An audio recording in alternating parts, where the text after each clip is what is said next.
Gente, vamos falar um pouquinho mais, então, das ações do STF contra o Bolsonaro, porque nessa semana um levantamento mostrou que em 2 anos e meio, 2 anos e 5 meses, para ser exato, o Supremo Tribunal Federal tomou 123 decisões que afetaram diretamente o presidente Jair Bolsonaro. Essa lista rende praticamente, se eu fosse lê-la toda, né, rende um programa inteiro. Então, eu recomendo a vocês que busquem o levantamento completo na internet. E eu vou citar aqui alguns casos mais marcantes de decisões desfavoráveis ao governo federal.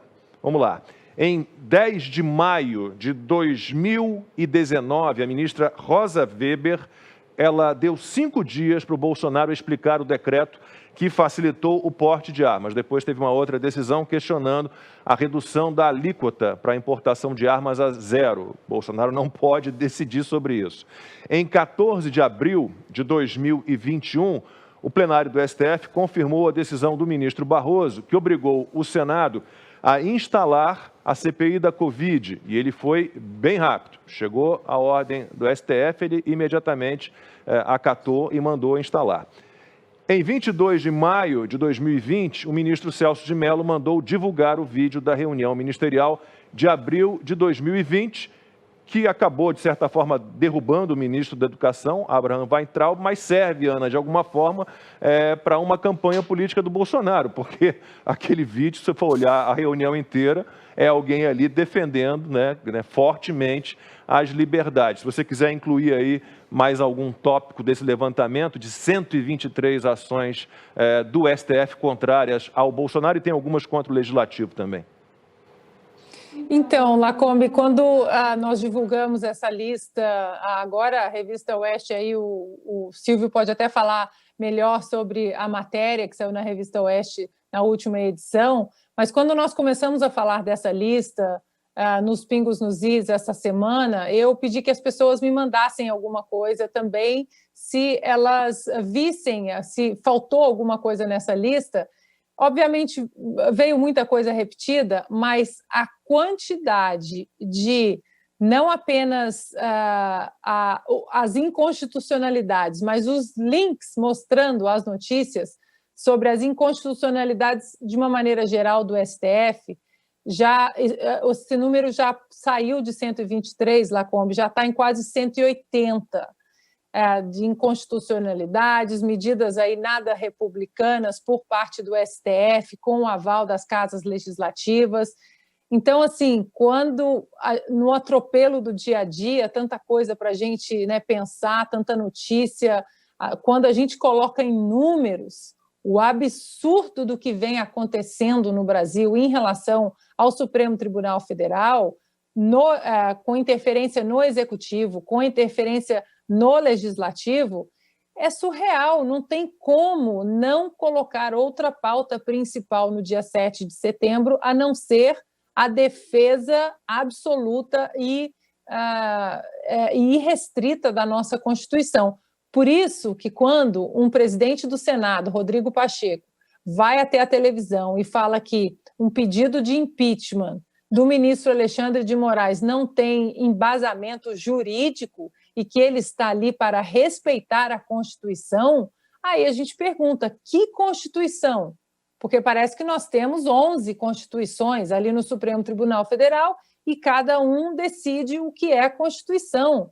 É tanta coisa para a gente consertar no Brasil, mas aí eu jogo de volta aí para vocês.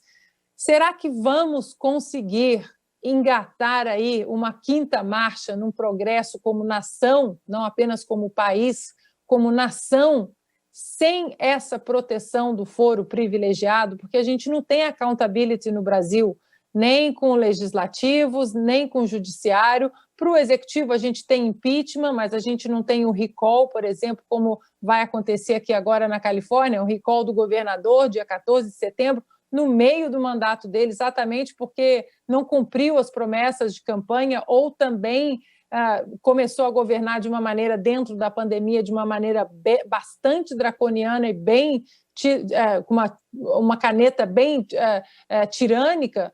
Então, eu jogo a pergunta para vocês. Será que todo programa aqui, ou os nossos outros programas, a gente vai ter que ficar falando dessa superproteção que agentes políticos têm no Brasil? E é preciso falar sobre a PEC do foro privilegiado, mas será que ela engata em algum lugar? Será que ela passa? Porque sem ela eu não vejo nem reformas importantes sendo passadas aí no Congresso se a gente não tem accountability com esses agentes políticos. Constantino, depois o Silvio. É isso, e pararam de falar dessa PEC, assim como daquela de prisão em segunda instância, que são fundamentais para o país. É esse foro privilegiado que garante essa blindagem, né? Esse círculo vicioso que nós observamos. E é preciso romper isso, sim. Eu acho curioso que a gente analisa a fala de certos jornalistas, ou, por exemplo, alguém como o deputado Marcelo Ramos, vice-presidente da Câmara, né? Numa entrevista concedida no nosso programa, eu, Lacombe e Silvio, ele dizia que a interpretação, essa coisa da hermenêutica, a interpretação dos ministros do Supremo já consagraram isso ou aquilo. Ora, não é pelo fato de que foi a plenário e 10 contra 1 concluíram que o inquérito ilegal de fim de mundo é legal, que ele se tornou legal e constitucional. Há uma confusão muito grande dessa turma em relação ao papel de uma corte constitucional e de uma Constituição num país que tem leis, num país que é governado por leis e não por homens. Eles acham que o que os ministros do Supremo decidirem está valendo. Qualquer coisa que eles resolverem é a Constituição. Isso é de uma ignorância, né? É tão pueril, é de uma ignorância em relação ao papel de uma corte constitucional e de um império das leis. Repetem com tanta frequência Estado democrático de direito e parecem não entender o que estão falando. Não, o limite das leis e da própria Constituição também serve, né? Vamos até fazer uma brincadeira quase aqui, também serve aos ministros que deveriam ser os guardiões da Constituição, né? Tipo assim, é óbvio que eles não podem tudo, é óbvio que não é o que eles decidirem que é a Constituição e a interpretação que está valendo. Não é assim que a coisa funciona, não é assim que a banda toca. Eu quero também, não quero me estender muito nisso, chover no molhado, a Ana já disse o que eu gostaria, só das 123 medidas que já viraram mais, né? Só lembrar, talvez, do ponto de inflexão que foi a questão do ramagem, já trazida pelo próprio Lacombe.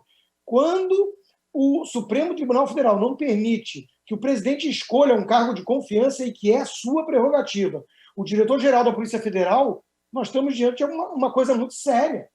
Então, ali houve um ponto de inflexão. E só queria também voltar à discussão, que acaba tudo se ligando, de certa forma, das manifestações e tudo.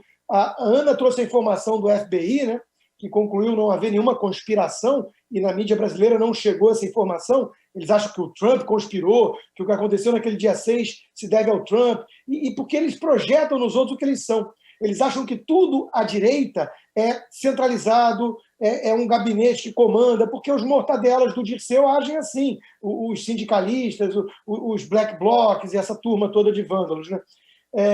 Veja, o Parler foi basicamente destruído, uma rede social em ascensão, uma plataforma nova que estava dando voz com mais liberdade à direita, foi destruído num complô oligárquico, num complô de cartel, né, dessas big techs, né, sob esse pretexto.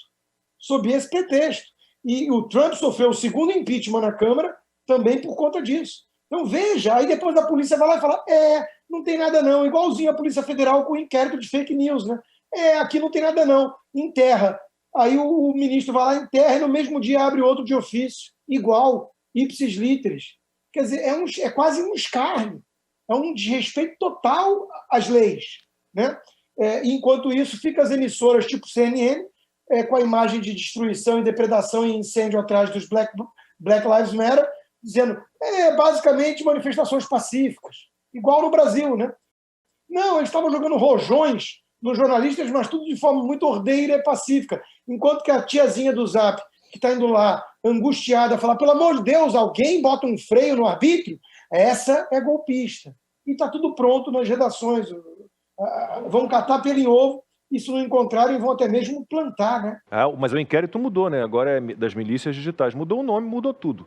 né? E nesse dia, Rodrigo, que você citou aí, que o Marcelo Ramos, vocês entrevistaram o Marcelo Ramos, eu estava bem melhor. Eu estava em Brasília com o tricampeão Nelson Piquet, grande figura. Dessa eu escapei. Silvio, quer falar aí das ações do STF? Muito amigo, porque deixou a bucha para mim e para o Rodrigo. Né? Eu já entrevistei o Marcelo Ramos uma vez, já não preenchi minha cota, tá bom, né? Já deu a cota, né? Eu vou acompanhar a relatora Ana Paula Henkel sobre o Supremo, a Comissó, já que ela citou a Revista Oeste, eu queria trazer até alguns pontos que estão na edição dessa semana, né? Em 2020, o Supremo Tribunal Federal conseguiu deliberar sobre a perda, né? A família real brasileira perdeu a posse do Palácio da Guanabara, reivindicado pela Princesa Isabel em 1895. Né? Em 2018, o Supremo Tribunal Federal determinou que o campeão brasileiro de futebol não era o Flamengo, e sim o Sport na Copa de 87. Então, para a gente ver mais ou menos como são dois pesos e duas medidas. Né? E lembrar também que o estrago que o Supremo Tribunal Federal fez com a Lava Jato, especialmente nas decisões que beneficiaram o ex-presidiário Lula. Ele só está no jogo eleitoral no ano que vem, estará no jogo eleitoral do ano que vem, por conta de decisões do Supremo Tribunal Federal, por conta de anulações de um trabalho homérico que a Lava Jato fez, talvez a maior investigação contra crime de colarinho branco, envolvendo políticos, empreiteiros e por aí vai, da história brasileira. O Supremo destruiu a Lava Jato. E, por fim, também acho importante a gente lembrar aqui que de todos esses presos, só um célebre segue na cadeia, que é o Sérgio Cabral. Porque tem mais, como diz o Augusto Nunes, bem diz o Augusto Nunes, ele tem mais anos de pena do que o Marcola, né? Então, o Supremo é responsável pelo Lula ser candidato, pelo fim da Lava Jato e por outras coisas, como, por exemplo, o fim da prisão em segunda instância, que ninguém mais lembra, né? É isso, e a gente está aqui falando... Diga, Constantino. Eu estou preocupado aqui com o horário, só não podemos deixar passar isso, né, hoje. O Silvio acabou de mencionar o Lula, que foi enxaguado, né? E está aí não só solto, como elegível, graças aos companheiros supremos. E essa semana, né, o Lula fazendo ameaças cada vez mais abertas, não são ameaças veladas. Né? Ele cita a Venezuela como exemplo. O Hugo Chávez foi perseguido pela mídia. Precisamos regular a imprensa. Ele faz ameaça direta. E a imprensa muitas vezes se cala, dando a entender que prefere a escravidão bem remunerada à liberdade. Né? Então, olha que coisa de doido. Acho que nós temos aí, inclusive, um trecho para mostrar. Isso, eu ia puxar o assunto internacional, vamos deixar esse assunto para daqui a pouquinho, né? Porque o Lula disse coisas absurdas, como sempre faz, né? Disse que o controle social da mídia, ou a regulamentação da mídia, entenda-se, censura, ela fará muito bem à democracia e à economia do Brasil, como fez a Venezuela, como disse Constantino. Daqui a pouquinho a gente fala disso, estamos aqui falando de tantos ataques à liberdade de imprensa, liberdade de expressão, de opinião, e o Lula está aí ameaçando mais ainda, né?